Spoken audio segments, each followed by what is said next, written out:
अगर मैं तुमसे पूछूं कि ब्लीच यूनिवर्स में सबसे स्ट्रॉन्गेस्ट कैरेक्टर कौन है, तब तुम लोगों में से काफ़ी लोग अपना ओपिनियन देंगे कि it's Ichigo, eigen, Yamamoto and the almighty daddy yoga. क्या हो अगर मैं तुमसे कहूं कि इन सब लोग को मिला लो, including all the other characters of Bleach universe, इस बंदे के आसपास भी नहीं आते हैं। एंड यहाँ पे मैं बात कर रहा हूँ the god of all the three realm, soul king A K A रियो। ये एक ऐसा बंदा है जो एग्जिस्ट करता है लाइफ और डेथ के क्रिएट होने से पहले, एंड ऑल्सो जो world of living Hueco Mundo soul society भी एग्जिस्ट नहीं करते थे, तब से ये बंदा एग्जिस्ट कर रहा है।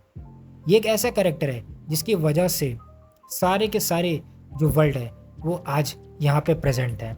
बट उसके साथ कुछ ऐसा हुआ था जिसकी वजह से आज उसकी ये हालत है कि वो एक जिंदा लाश बन के सील्ड है। एंड इन सब चीज़ों की वजह से सोल किंग के बेटे यानी कि योवा ने फैसला किया कि वो अपने बाप को मार देगा एंड उसकी सफरिंग को ख़त्म कर देगा। एंड अब तुम लोग में से काफ़ी लोग सोच रहे होंगे कि अगर वो इतना ज़्यादा स्ट्रॉन्ग कैरेक्टर था तो वो मर कैसे गया, और उसे मारने वाला कौन था, कि वो उससे भी ज़्यादा स्ट्रॉन्ग कैरेक्टर था। तो आज की वीडियो में हम इन्हीं सब चीज़ों के बारे में बात करने वाले हैं और जानेंगे soul king A K A रियो की कहानी को। आज जिस तरह से हम लोग इन सारे वर्ल्ड को देख रहे हैं, which is soul society, world of living, Hueco Mundo, except hell को छोड़ के, वो सारे एक ही वर्ल्ड थे। मतलब ये सारे वर्ल्ड एक कंबाइंड वर्ल्ड थे जहाँ पे लाइफ एग्जिस्ट नहीं करती थी। अगर करती थी तो वो थे सिर्फ souls, and after some time वो लोग हॉलोज में ट्रांसफॉर्म हो जाते थे। एंड फिर हॉलो क्या करते हैं, वो सोल्स को खाते हैं। एंड अगर आपको पता हो कि अगर कोई भी हॉलो एक सर्टेन अमाउंट तक एक सोल को कंज्यूम कर लेता है तो वो ट्रांसफॉर्म हो जाता है मैनोस में। एंड मैनोस जो क्रीचर होते हैं उनकी भूख इतनी ज़्यादा होती है कि वो सोल से सेटिस्फाई नहीं होते, वो अपने बिंग्स को भी खाना शुरू कर देते हैं।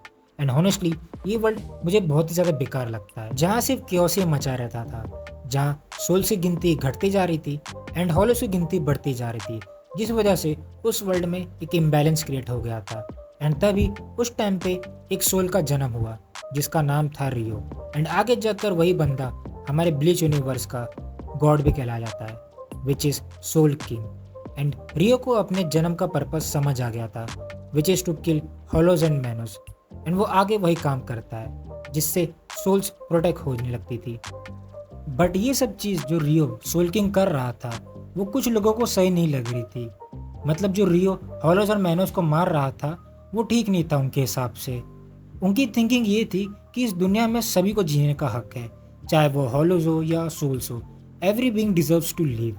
अब ये जो लोग थे वो 5 लोग थे जो कि 5 अलग अलग नोबल फैमिली से बिलोंग करते थे, जो कि ये हैं। एंड जो 5th मेंबर है उसके बारे में हमें कुछ पता नहीं है ज़्यादा, बट इन सभी ने साथ में आकर सोल किंग यानी रियो को मार दिया। वो कैसे, उसके बारे में आगे बात करेंगे। बट लेकिन जो 5 मेंबर थे उन सभी का मोटिव एक ही था कि वो सब लोगों के लिए उनका अलग अलग वर्ल्ड बना सके जहाँ पे वो लोग शांति से रह सके। बट उनकी जितनी पावर्स थी वो उतने कैपेबल नहीं थे। बट उस टाइम पे अगर कोई ये सब चीज़ें कर सकता था तो वो था रियो, जिसके पास डिवाइन पावर थी। एंड इसी वजह से उन लोगों ने उसे कैप्चर किया और उसको सील कर दिया। बट कैप्चर करने से पहले वो उसके हाथ, पैर, दिल सब काट दिए थे और उसको एक जिंदा लाश बना के उसे सील कर दिया था। एंड अब आप लोग सोच रहे होंगे कि वो सील कैसे हो गया इतनी पावर्स के बावजूद भी। तो इसका जवाब हमें मिलता है कि उसकी ऑलमाइटी की वजह से। बिकॉज जब उसने अपने ऑलमाइटी का यूज़ किया होगा तब उसने डिफरेंट डिफरेंट फ्यूचर आउटकम देखे होंगे, तब उसे जो बेस्ट आउटकम लगा वो यही था कि वो खुद को सील होने दे ताकि सब कुछ सही हो जाए। अब इन सभी चीज़ों के बारे में जो हमें पता है और जो इन्फॉर्मेशन हमें दे रहा है वो और कोई नहीं बल्कि इचिबे है। एंड इसी बंदे ने उन लोगों का साथ दिया एंड साथ में मिलकर रियो को सील कर दिया।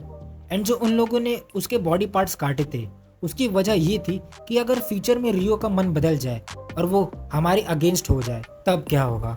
सो इसी डर की वजह से उन्होंने ये सीन कमिट किया जिसे शिनेगामी का फर्स्ट सीन भी माना जाता है। सो अब तुम लोग सोल किंग के बारे में तो सब कुछ जान चुके हो, बट तुम्हें पता है अगला सोल किंग कौन होगा? वेल टेक्निकली उसको होना चाहिए था इचिगो को, बट स्टोरी के एंड होते होते वो होता है हमारा योवा। और इचिगो को अगला सोल किंग बनाने का एक्चुअल प्लान इचिबे का ही होता है। वो आगे जाकर इचिगो को भी सील कर देता एंड उसकी किस्मत भी बिल्कुल सोल किंग जैसी हो जाती। बिकॉज ब्लीच यूनिवर्स में कुछ गिने चुने कैरेक्टर हैं जिनकी स्पिरिचुअल पावर नेक्स्ट लेवल है, जैसे कि इचिगो, आइजन, बट कोई भी सोल किंग के पावर लेवल के आसपास भी नहीं आ पा रहा था, इवन यहोवा भी नहीं। बट स्टोरी के एंड में जब यहोवा डिफीट हो जाता है तब उसके कॉर्प्स को यूज किया जाता है उन सारे वर्ल्ड को बैलेंस करने के लिए। बिकॉज जब यहोवा ने सोल किंग को मारा था तब उसने उसकी पावर एब्जॉर्ब करने की कोशिश की थी, लेकिन वो उसकी पूरी पावर एब्जॉर्ब नहीं कर पाया था। जितना वो कैपेबल था उसने उतनी उसकी पावर एब्जॉर्ब की थी, बट वही उतनी पावर इनफ थी कि वो सारे वर्ल्ड का बैलेंस बना सके। एंड उसी को हमारा नेक्स्ट सोल किंग बना दिया जाता है। एंड अब मेरे ख्याल से आप लोगों को समझ आ गया होगा real meaning of 1000 year blood war arc, कि वो क्यों हो रहा है और यहोवा क्यों अपने बाप को मारना चाहता है। सो वीडियो अगर आपको अच्छी लगी हो तो चैनल को लाइक करिएगा, सब्सक्राइब करिएगा और अपने दोस्तों के साथ भी शेयर करिएगा। सो मिलते हैं आपसे अगली किसी वीडियो में, तब तक के लिए गुड बाय एंड सायोनारा।